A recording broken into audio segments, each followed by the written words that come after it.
I'm interested in firstly the shared death experience that we had with your sister. If you wouldn't mind taking us back to then and talking about that as a way to start. Yeah, absolutely. And first, thank you for creating this conversation with me and holding this space. It's really nice to connect to you and your community. So, for the shared death experience, and it's interesting that I didn't realize until podcasts such as yours and some others that that was really even what we were all calling it now. It was just kind of this event that happened a number of years ago that I just sort of held as part of my experience. And didn't realize until really recently that so many other people have had the same experience. So I'm excited to learn more about it in others as well. But I grew up in a home with a sister who was severely disabled. She had cerebral palsy to such an extent that we couldn't care for her in the home. So she was in a care facility that was maybe 30 minutes away from our house. And she, at the time, was 9 years old and had contracted, chicken pox, and my parents, unbeknownst to me at the time, I was only 6 years old, my parents were told this might be a little too much for her system, it's too taxing for her, and it might be life-threatening, actually, so they got a phone call that they needed to come straight away to the care facility because things were looking a little dire and scary. But they didn't tell me that as a 6-year-old. They just sort of shepherded me off to a neighbor's house for a sleepover, and I didn't know anything really otherwise. They protected it very well. They didn't seem stressed. Nothing seemed odd. But that evening, while I was sleeping at the neighbor's house, I had a dream where my sister Wendy came and walked me through her death process as you would kind of explain death to a child. It was nothing scary, it was nothing, too big in its description. It was very simplistic, but beautiful at the same time. So she showed me this beautiful scene of our whole family, me, my sister, my parents being on one side of, like, a mountain range or a giant rock. And in turn, everyone was jumping over this valley to get to another mountain or another big rock. And I saw my dad jumped over and made it, my mom jump over and make it. It was my turn, I jumped and I made it, and when it was my sister's turn, there was this feeling of, "I can't come with you in the way that you're used to knowing me in a physical form." And instead of jumping over to the mountain to join us where we were in this beautiful image, she jumped and sort of soared. She grew, we could call them angel wings, and soared through the valley. And as she did that, she impressed upon me as a kid this beautiful feeling of being unlimited because she had been born into a body that had really severe limitation. And so I felt all the release that she felt and the expansion that she felt, and it was so palpable that 40 some years now later, I can still remember it so vividly. The colors were so distinct and so vibrant and not what we have here on the earth plane. And I knew what she was communicating to me, that she was transitioning and that she wouldn't be a part of our physical family anymore.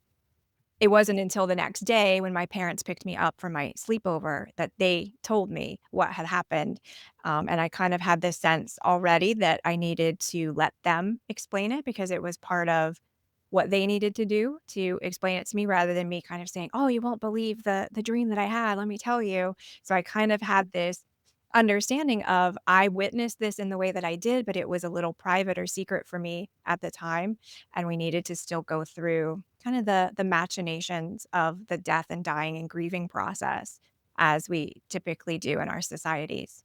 So did you I didn't quite catch whether you had some idea of when you had that dream, that was actually what it was about. I mean, as a 6-year-old, I don't know whether that you would have made that connection, but did you realize, "Oh, that's because my sister is dying," or wasn't until your parents started to have that conversation that you then put the dots together? Yeah, I don't know that I would have called it at that moment death. I would have called it a transition. I knew something shifted very Mm. largely with her essence and the way that she was in the world. And when we would bring her home for weekends and time spent with the family outside of her care facility, we were always pretty open about communicating with her telepathically because she wasn't able to vocalize, but Mm, we had this kind of understanding or understanding of things that she wanted, what it was that, she would be, wanting to do or be upset about. So we had this kind of expansive understanding of communication beyond the physical world, and so for me, it was witnessing that dream was a change in the texture of that somehow, or a change in the way that that would work, and mm. I had the understanding that I may not see her physically in the way that I did, but since that time, she was visible and accessible to me in spirit. So that was also kind of my introduction into mediumship and being able to see and connect with, others across the veil. I find this fascinating, this idea that the non-communicative people like your sister were and people with severe autism, etc., actually have this ability to use telepathy with their family members and other people. That it's like I've not realized this was a thing, but I know that there's a podcast about this, which is like that sometimes it's the most popular podcast on the planet, next to even higher than Joe Rogan. Yeah. That this is talked about. So it's interesting. I don't know why this hasn't come up on my radar before. So throughout, so you can remember. I guess you would have thought, well, that was just normal, right? The way that you communicated with sister because she couldn't verbalize that this therapeutic way of doing things was normal, right?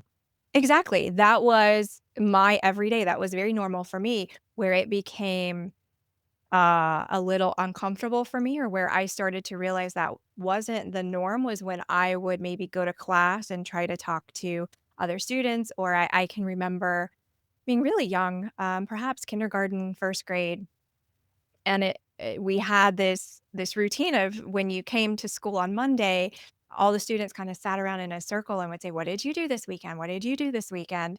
And I could tell when I would talk about my sister, and obviously my teachers and any of the assistants, any of the adults in school knew what my home situation was.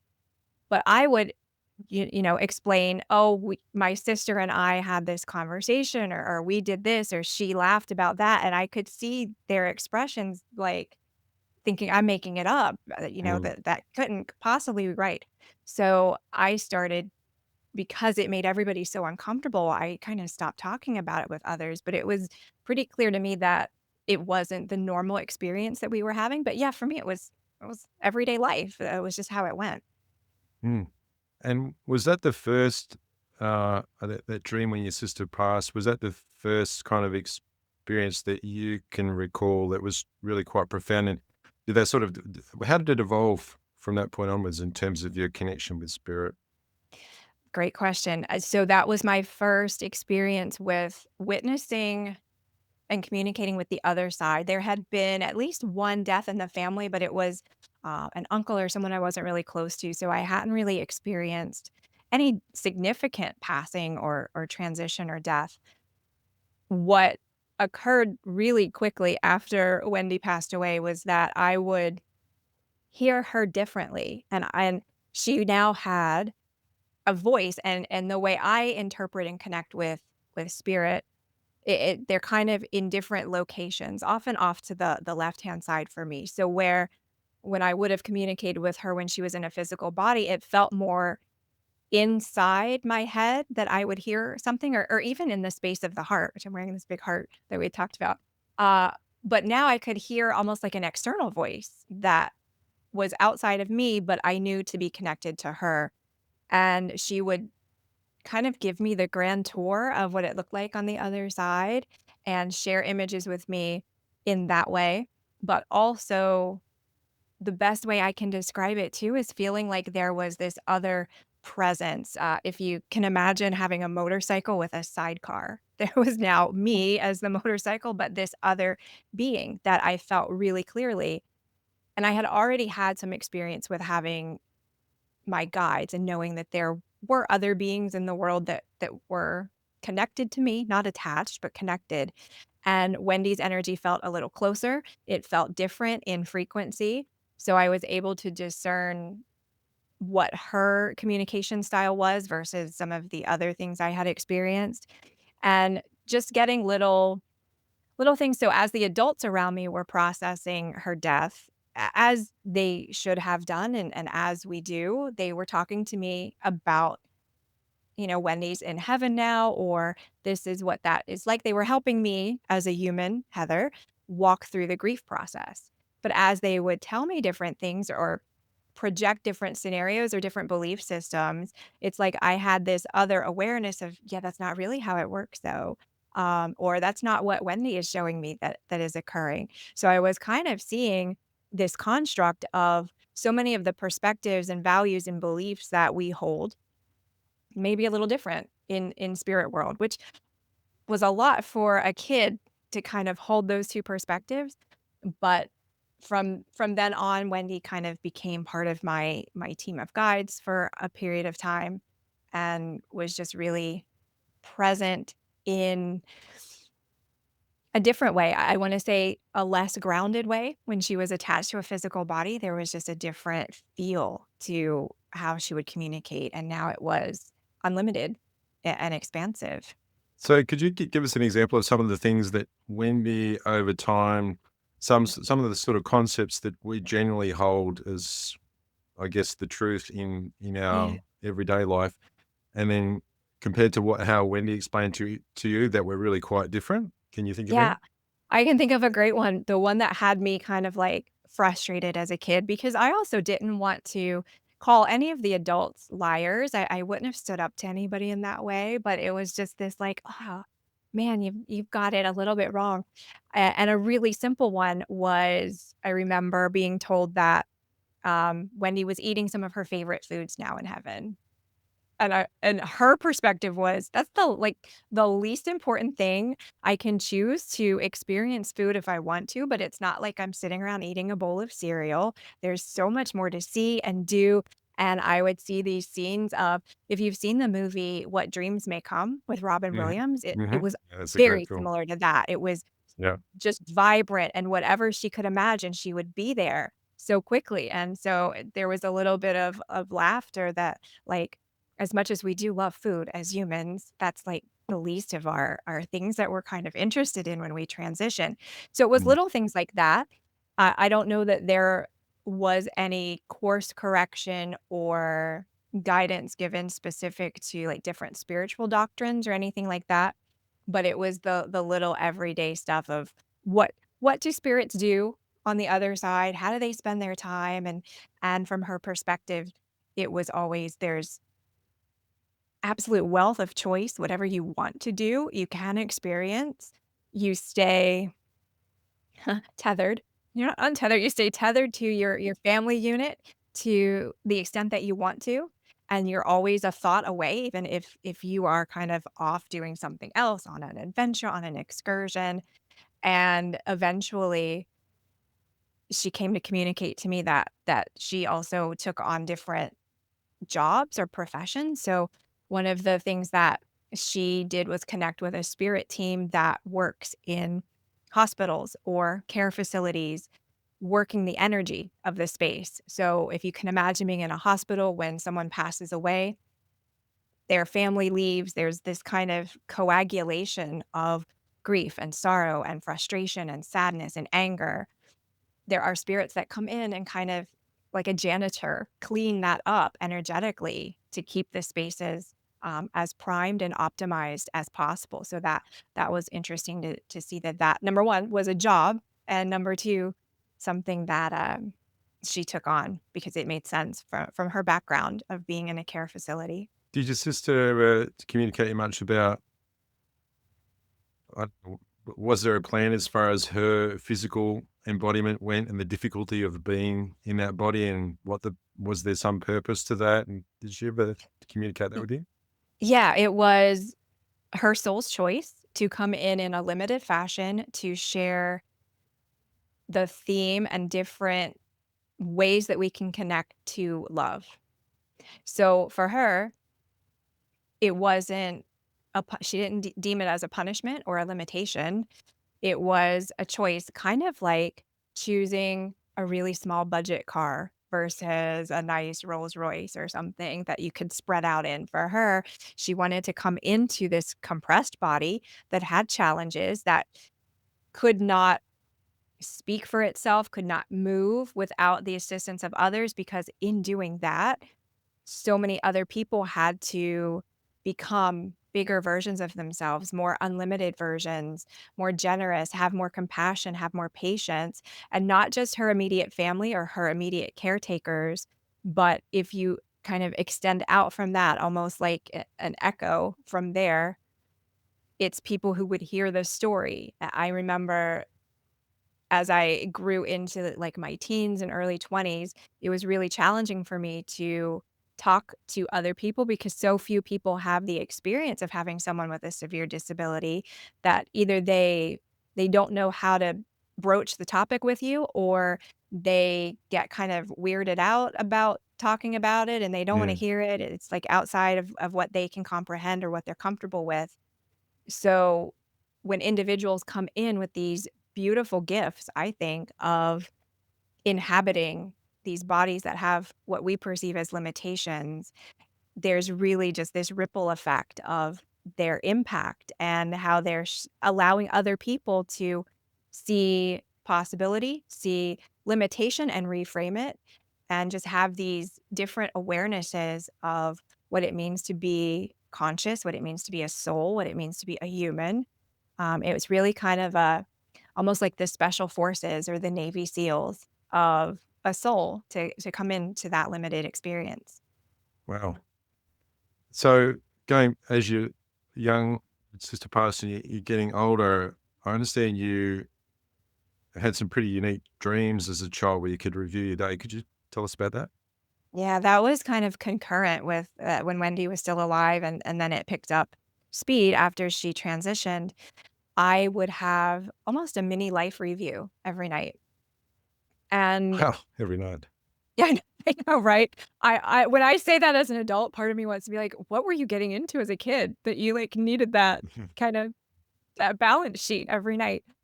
But it was more the experience of realizing impact or realizing the connections all around me. So, and I mean, really simple things because what was I doing as a kid? But it would be like, you should have played with that kid on the playground who didn't have another friend, or not you should. I wasn't being judged for it, but I was being shown all the different angles of that.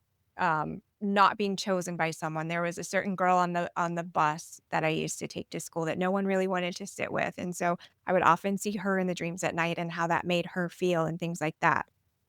But then I would also get precognitive information, and those were my favorite, and I love when I get them now as an adult, which is so much rarer than when I was a kid, but I would be shown a scene, and as an example, there was another family member who we weren't really connected to, and, every family has their stuff. We were not speaking to this individual, and she was attempting to come take me from school to kind of like she shouldn't have, and it Mm, wasn't as dramatic as it sounds, but as a kid, I saw this potential of this person coming, and I saw the car she would drive in, I saw where she would go, I saw where I would be on the playground, I saw where the adults that I could go to would be, and I was shown kind of an escape path if I needed to kinda hide myself somewhere so that she couldn't find me, and it was shown to me night after night after night in different versions of it. If you can imagine, like, rehearsing a play or a movie, I just saw it in the different all the different ways it could unfold, which as an adult, I kind of liken to potential timeline, right? mhm, Like, these are all the things that could happen, and I would see a lot of different options in black and white. In my dream, I would see it on a movie screen, and I could but I was in the audience, but I was also watching myself. It's really strange, but I could ask to pause the scene and kinda step into the movie screen and look around and say, "Okay, I think I wanna adjust this," or, "I would feel safer if that teacher were over here." Almost like I could tweak the circumstances, and it would be black and white for a number of days or even weeks, and I could come back to the exact point every night that I needed to, which again, I wish I had that skill now as an adult. I took it for granted. I didn't know how awesome that could be, but I could come right back in. And then the closer we got to the event actually occurring in the real physical world, the fewer options there would be for me to adjust, and the more saturated the image would be. So it would go from black and white into color. And it was almost like It was all being sketched out or finalized, and then I knew what the ultimate most likely potential would be for something, and in that particular example, that family member did come the same way I saw it in my dream, and I knew right where I needed to kinda go to hide out and watch, and I was able to face that entire situation really calmly. I wasn't worried about anything because I had seen it so much in my dreams that I kinda knew how it was gonna unfold. Wow. And I Yeah. assumed that they didn't pick you up from school, and then there was some sort Yeah. of ramifications of that later on. Yeah.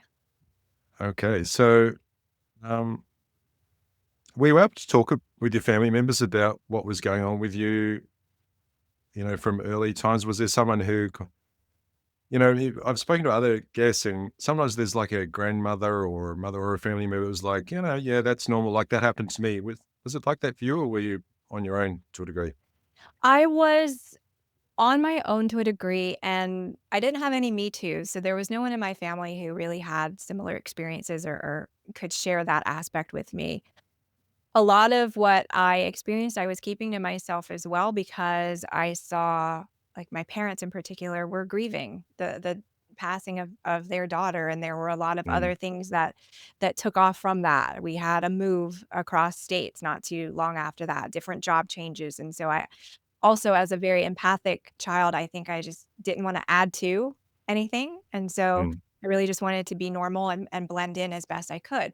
But that being said, the overall conversation in the household, things like this, the soul's journey, soul progress, psychic stuff, mediumship, all of that was really accepted and open. It was just never necessarily until I got older, me raising my hand and saying, "I think I'm experiencing that same thing." But we would talk about that openly. We would watch different programs on TV if they came on about that, and so it was accepted, but it wasn't really personalized to me, if that makes sense. But I mhm, I had security and I had a sense of, like, I'm not so strange. I don't really fit in with the other kids at school, but at least there's someone out there that has the same kind of perspective in the world or these same kind of things happening to them. mm. I think I'm a fair bit older than you, but I remember, the show Medium with Patricia Arquette. Yeah. Mhm. I think that was my first that's the first TV show I remember where they took and I was just absolutely fascinated by that show. It was the first one that Yeah. kind of described it well. But there Mhm. was one thing I remember is that there was kind of two sides to it. Some of her experiences were really quite something, and some of them were really, really challenging. Mhm. So how did things evolve for you? So as you went through childhood and teens and adulthood, how did this did you have experiences, on that were mostly positive or negative? Or tell me about that. So in addition to not really speaking about it in my family, I would try to go to school and talk about it, and nobody there really wanted to hear about it either. Like, Mm, "Okay, weird girl, whatever." But I would there were a few family members, after my sister transitioned who also passed away, and they would pop up in my awareness, like, I remember a grandfather who had, I don't remember if he had been injured in one of the wars or just had a bad knee or something, but as we were going to his funeral, I saw clear as day, he was, like, jumping around and dancing, saying, "My knee is fine, look at that," and so, I would have these kind of pop-ins. I wasn't seeking it out, I would just kind of have almost like this bleed through of things coming in, and then the dreams were probably the part for me that I wanted to understand the most and solve for because after the precognitive dreams came some pretty terrifying psychic dreams that weren't specific to me. So in the precognitive dreams, I understood because that was me, or in the life review, that was me. But when I would dream about a car crash or a plane accident and then see them happen a few days later, I wasn't comfortable with that, and I didn't understand what I was supposed to do about that. So I mm, really wanted to dive in and research that piece some more because I didn't understand why I was seeing what I was seeing and what to do with it. So I read voraciously anything I could find about mediumship, about psychic abilities, about energy healing, anything in that line, and really any kind of book I could find, I would read about it. And the more I kind of experienced other people's stories again, the more I understood what was occurring to me and then wanted to develop it almost so I think initially so that I could turn it off because it was too much. And there were also times I would in the pass through of falling to sleep, so kind of as your brain wave frequencies, what I know now, your brain wave frequencies are getting more and more in the zone where you can access the other realms, other dimensions. I would see hordes of people and faces, not malicious, not malevolent, not mean, not scary, but just the intensity of them, and it felt like they needed something or they wanted me to help with something, and it was really overwhelming, and I Well, used to call them the people. The people, the people, like, there's just too many.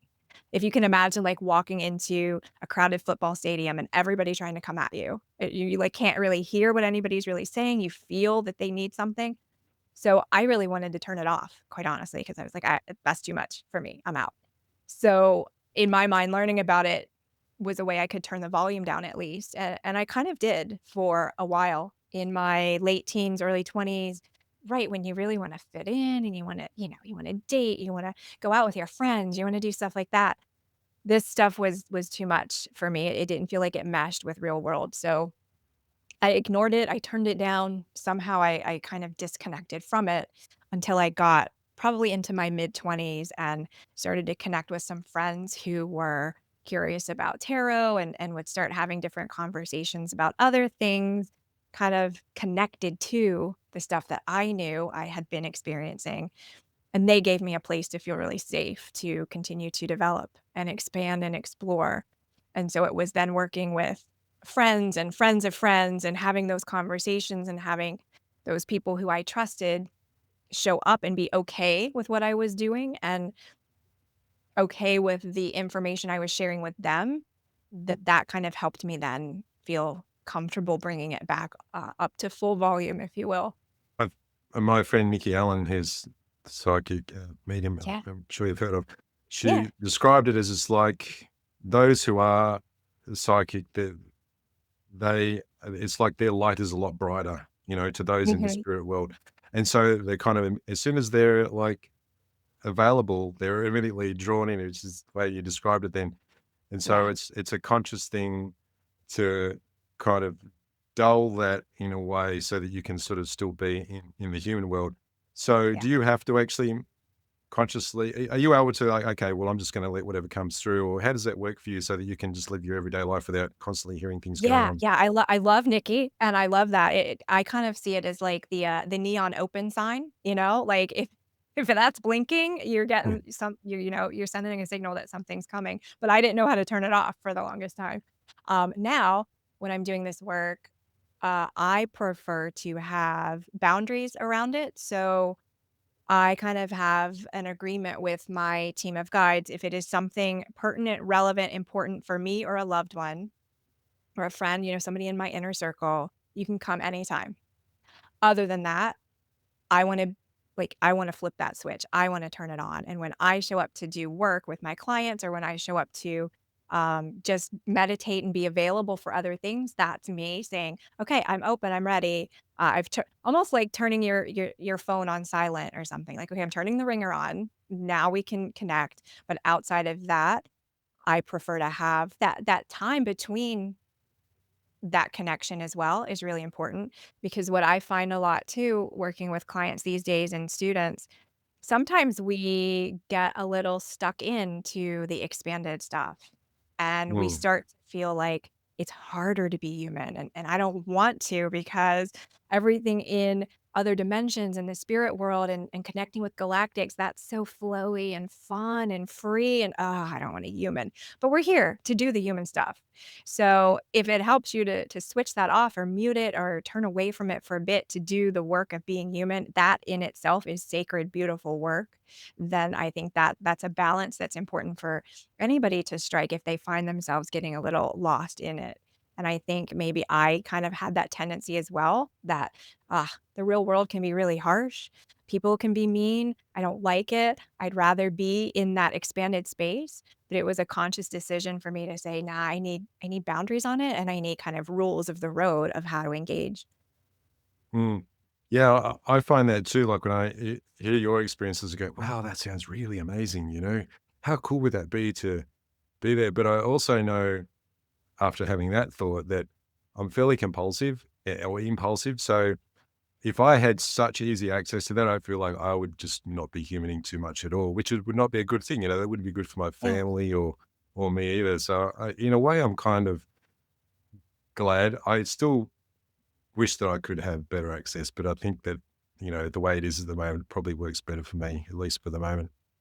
Yeah. Now I'm interested in things about your everyday experience of life that are probably different to what most other people would. And I know there's one thing I made a note here about how you can see these geometric patterns and colors. So is that an example of something that's part of your everyday experience that might be different to what other people see? Yes, I would say that's also an example of something I can switch on and off, but for a while I didn't. I think maybe this is a trend with me that I'm just identifying with you, Rod, but I feel like I have to go full bore onto something before I can pull it back because Hmm. kind of like the dreams and the experiences and all of that, I had to go all the way in it and then learn how to dial it down. Same with what you're talking about, the geometry and the colors. That's something that I never planned to do. I didn't set an intention to do any of that. It just started happening in my day-to-day experience about 5 years ago now, where I would see what I call someone's kind of sacred geometry and colors and not just the aura around them, because I always actually would love to see auras. I don't see it like that. I envy people who do.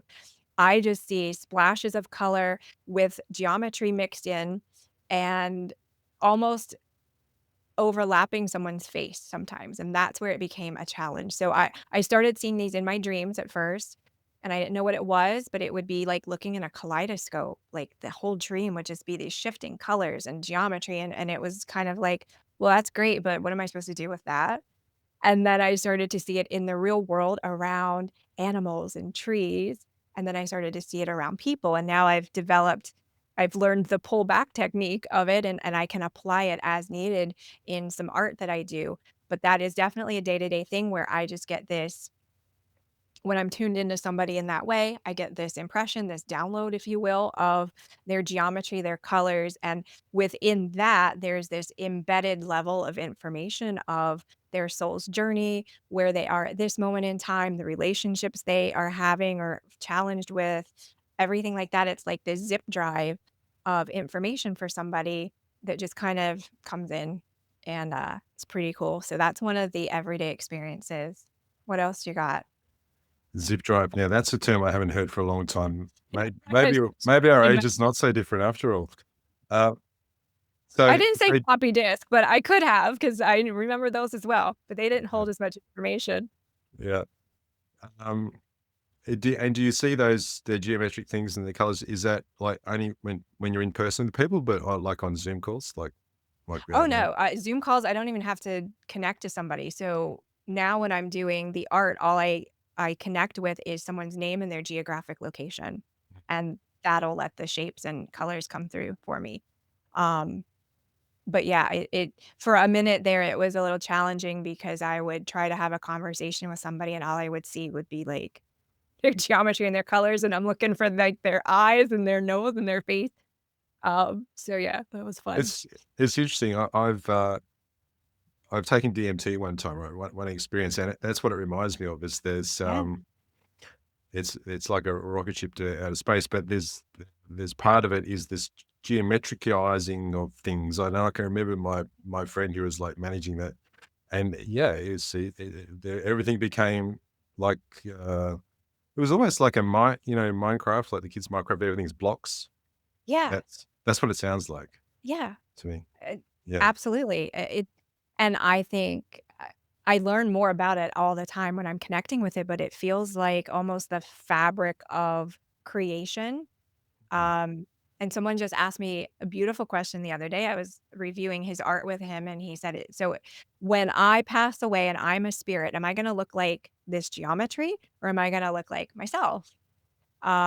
Which is a great question because we can kind of choose to look like a human in the spirit form, but that's the choice. I think more innately, inherently, we are this combination of geometry and color, and that's one of the things my guides had explained to me when I started pulling the art through was this is a different way and perhaps a new way as our consciousness is changing of knowing one another. Instead of saying, "Hi, my name's Heather," or "Rod, it's nice to meet you," we would know each other by that geometry. And within Mhm, that, there's so much kind of baked in because that's your history, your story, who you are, elements of your zodiac in there. Like it's just knowing this frequency, which we interpret everything in our world as frequency. We're just interpreting it as words or sights or sounds. This is just kind of a compressed version, I'm not gonna say zip drive again, a compressed version of like a compendium of all that we are, which is kinda neat. yeah, I like to think that we could appear any way that we want in the Yeah. spirit world, and I think I've been influenced by, Jürgen Ziewer. I forget the titles of his books now, and how, some of his experiences, like, he would have these out of body experiences as a result of meditation, and he met people in some realms that were like dragons, they were Mhm. really full on dragon, and that's how Yeah. they wanted to present themselves even though they had been human. Mhm. I suppose we initially we might be attached to this form, but I feel like there's really no limitations. If you wanna, be something else, then you can, if you Yeah. wanna be. I agree, I think those who work in a mediumship capacity, often spirits present to us with what's familiar to who we're connecting to. So, Mm. if Uncle Joe showed up as a dragon, we might not be able to say, "Did you have a dragon when you were little?" or something like that, but we can say, "Oh, it's Uncle Joe. He's wearing, jeans and a blazer, and that's what he's known for." So I think we choose our appearance and what we're most comfortable with. I was just while you were saying that about the dragon, that's the best Halloween party ever, right? We just choose whatever we want. Yeah, that would be cool. So let's talk about the coalition of lights, and I've got another note here, the Idola. Tell us about Yeah. what that is Mhm. and how this channeling relationship developed. So that's another thing I didn't expect to do. I have had mentors who were channelers and I did some training in it, but I didn't know if I was going to apply it for anything. I was just kind of doing it as a hobby, as an aside. And a few years ago, again, around the same time the art came in, and I think the idol art connected to the art, I started experiencing different frequencies. So I know my guides to be like we were explaining before, like Wendy, my sister has her own kind of feeling or frequency. My guides have their own almost like ringtone. I don't know the best way to describe it. And I started experiencing new energy and it was a lot larger and a lot lighter feeling. And I just kind of felt into it and over a number of months worked with whatever that was to kind of understand that it is galactic in origin. It is in this from different dimensions, seventh and ninth specifically. But the more I felt into that, it wasn't that I could really say, "Hi, how are you? Who are you?" It was they were coming through in a different way for me. And it felt like this coalition, that's what they've called themselves, a coalition of light of hundreds, if not thousands of souls that are beings that are available for communication. It's not that they're all there, not like that scary dream with all the faces and the people, but they kind of hold this space or this portal of communication, and depending on the topic that I'm interested in or channeling or talking about, they will step forth, whoever kind of has the most information or wants to share something in that way. So, they're kind of different from it's funny to say, they're not my everyday guides, they're like the fine china guides when you have company over and you bring that group out.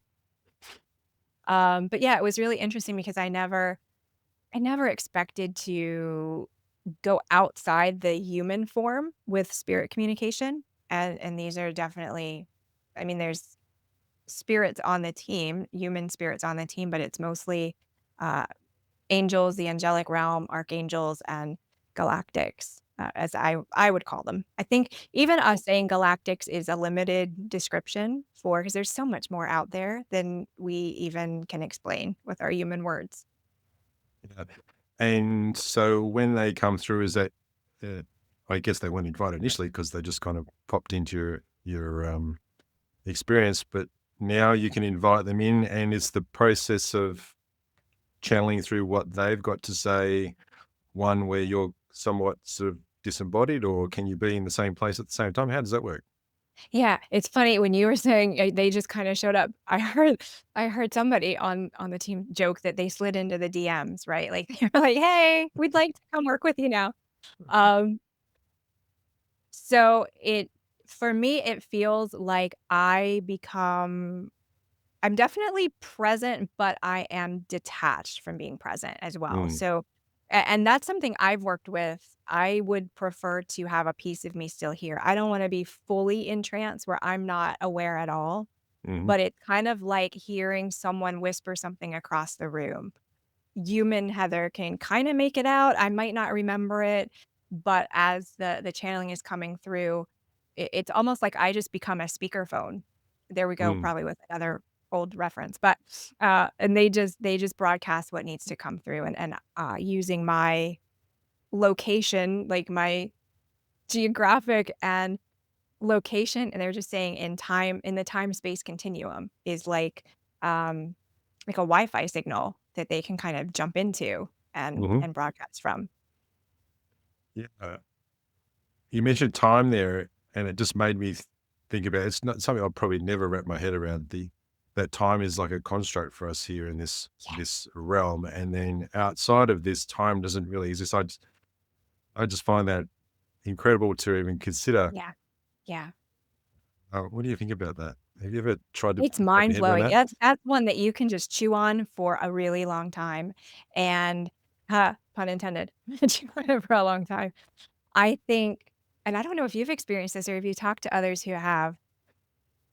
I just feel like I will never understand the time as a construct in the way until we cross over into the spirit realm Mhm, in the way that it's intended. But I am starting to notice some time slippage or time feels differently now, and I hear that from several people where what we used to know as just even what you can accomplish in a day, a standard, 12 hours of your day, you know pretty much what you could do. You can pick the kids up from school, you can make your meals, you can have a day of work, you can do these things. Somehow, for a lot of people right now, that's feeling very different. So you may do all of those things and look up and only an hour has passed. Or you have this experience of being out of time where you could swear it's 12 o'clock in the afternoon, but you look and it's 9 a.m. There's just this weird fluidity to time in a lot of ways that I'm experiencing, and I think a lot of other people are too. And I have to wonder if does that mean that construct of time is being stretched or changed or adjusted in some way? But I think it is still an important thing for our functioning in the way that we do in this plane of existence for now. yeah, I think it's difficult to explain. It'd be like the fish trying to explain what water is, you know? It's always a Yeah, part of their environment, so they don't really even think about it. It's like it's just there. yeah. So, to be able to explain it in terms that would not include the water is impossible. So, I feel like that's Mhm. probably what's going on. Mm, for those of us like you who have had these experiences outside of that, I guess it's probably a little easier because now you've got some context, you know? "Oh, this is what it's like not having any Yeah. time being a little more of a fluid thing Mhm. versus the rest of us." Um, so tell me about what is the coalition of light? Like, what have they brought you any specific insights about that? That would be for the rest for all of us, you know, for human and Hmm. our evolution. One of the things they love to focus on is they're kind of like the best hype team ever because and I know I've seen this from a lot of other channelers and experiencers. We get really stuck in this mode as humans as feeling that we're not enough, we're unworthy, we are burdened by things, we're on the punishment planet, or we're here to learn the lessons, or gravity is even too heavy for us. We're at this density and we want to ascend, we want to get out, we want to escape. From their perspective, one of the things they are really keen to share really often is we're like the rock stars of all of experience, all of life, because we came in for this really challenging mission, almost in a parallel way to what I was saying about my sister, where she came into this really limited body. We all did that. We came into this world, not that it's limited, but by other definitions and other experiences in other realms and dimensions, it is, and it just has a different rule to it, different set of rules, different Mm, game that we play, and it's the hot ticket, like, it's where so many other beings are lining up to be here, and so one of the messages they're saying is, "Don't miss it. Don't neglect the fact that you are here because you are kind of the elite forces. You are special warriors of light here to advance this beautiful concept and construct of co-creating the world around you." And while you are so focused on your regrets and your guilt and your worries, you're missing the sweet spot of being able to do that co-creation. So that may not be what you were specifically asking about, but they're always driving in that point because anything else when we talk about world events or what's going on in any kind of sector of life, that they always bring it back to it is all the individuals and their sovereignty and their ability to awaken to what the team calls their divine radiant light. So that absolute spark within each of us that we carry. Sometimes we shine it more brightly than others. Sometimes it's like the car keys and we lose it and we don't remember where we put it and we have to go find it. But it's always there. And that is what everything hinges on. That is what worlds are created by. That is what love is created by. And they get kind of motivational about that kind of stuff. mm. I've been reading some of Whitley Strieber's books. I mean, Whitley Strieber is probably the most famous UFO contactee, Or and so his more recent books are I find way more fascinating because it's he talks more about well, why do the visitors actually come here and why are people having these contact experiences that they're having mhm. so often, and he talks about how the if you imagine that a beings or that exists kind of somewhat out of time, it's like in some sort of other dimension and realm, Mhm. and they for them normal life, everyday life is somewhat mundane because it exists out of time. You can imagine what that would be like. It's like it might at first it might seem really cool, right? Oh well, there's no time. There's we can just do whatever you want. But part of the richness of our experience is that we don't know what's going to come next. Like we can make plans, but we really don't know. Maybe there's a Mhm. bit of precognition every now and again. And that is something that's quite unique and something that other beings really want to actually have an experience as well. So I Mhm. think what you said that's why it makes sense to me what you just said is that we do take it for granted and we think that oh it'd be great if we didn't have to like have any sort of unknowns or suffering etc. But I think you take it away then the richness of our experience is really diminished at the Right, same time. right. If you won every game, if you got 100 on every test, if every person you asked out said yes, if, Mm, everything worked in your favor, it would be great for a while, but it would be a little dull. And I think one of the things that they've communicated too is for them, it's such a unique experience of contrast. And I think that's kind of what you're saying too.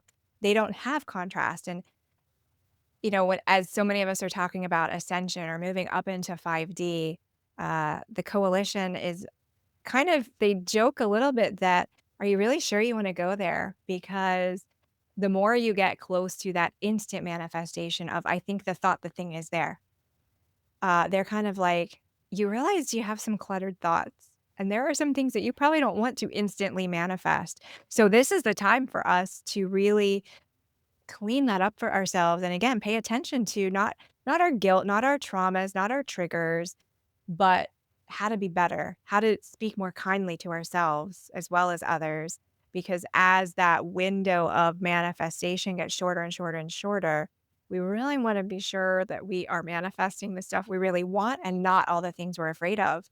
And so we're kind of in this place now where we're being inundated with so many things that look fearful, look scary, look tragic, look bad. And that's not saying they aren't, but this is where we can kind of sharpen our skill to say, I see that, I send compassion, I help when I can, but I'm not going to let it take all of my attention or all of my fear. I'm going to bring my love and pour out so much more positive energy into that than I let it kind of affect me negatively. So we're in this fulcrum almost of balancing that for ourselves.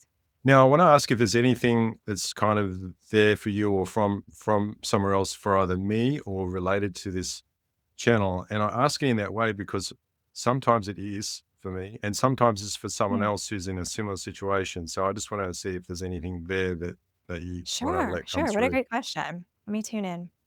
I feel like I'm doing like a tractor beam, "Wah," like scanning. Okay. Yeah, so they're not gonna be specific about who it applies to, so it may be you, it may be others, it may be a shared experience, but, uh, the phrase they're gonna say is "pedal to the metal," push forward on whatever it is that someone is saying they're a little hesitant on, they're saying, "I shouldn't do it, I don't know." There's this block of it kind of feels like a half wall. If I'm looking at it, I feel like I'm almost at and we're just gonna go with this. I have no idea what it is. Maybe it makes sense for somebody at a seaside resort or something, and there's this like half brick wall or stone wall that I wanna look over, and I wanna go on that other side. And that could be literal, that could be metaphorical too. I want some kind of adventure. I wanna jump in the waves. I wanna see where it takes me. But there's this like, I might hurt myself if I jump over. I don't wanna leave the group that I'm with. There's this pull back. They're saying, "Go for it, go forward," because what you don't see on the other side of that wall is there's, like, this whole team of people that until you go over the wall, you don't see them, and they're there cheering for you. They're your support. They are, um resources for you to get whatever it is that you wanna move forward with. So if somebody just feels like they're up against something and I know that can also be really generic. So I'm hoping the beach thing makes a lot of sense for somebody, because it was so specific in the way they were showing it. But the underlying current they're saying for anyone listening, stop doubting yourselves. Just stop. Everybody and I think that's one of the things too. Everybody has doubt. We all sit in that space where it's like, "Ugh, I could have done that better," or "Should I do it this way?" The more you get used to taking right and appropriate actions, the more you can say, "I might doubt it, but if I'm wrong, I'm wrong, I'll recalibrate." We forget sometimes that we can be resilient and that we can come back and try again because we get our ideas about how something should look or how we should be, and we're so much more fluid and flexible than we give ourselves credit for. So, yeah, I don't know if that makes sense for anybody. I guess, like, leave a comment if it does, but good advice in general anyway, I think. Yeah, that is really good. Yeah, look, I feel like that's a really good place to kind of, wrap up. Was there anything else that you wanna add to the conversation before we complete today? Yeah, no, thank you. This was a great conversation. I had a lot of fun talking about Me all the too. different aspects, and, yeah, just so delighted for the work that you're doing and all the conversations that you share and everybody coming to pay attention to these topics, and I think this is such a beautiful time in our world where we are it's almost like we've opened the door on consciousness and the light's starting to pour through more and more, and now we just need to kick that door wide open and keep walking through it, and I think your show is helping to do that, so thanks for connecting with me today. Oh, I appreciate that. Now, I did actually forget to ask you how, we'll put this in the show notes, but if you want to Yeah. get in touch with you, how do they do that?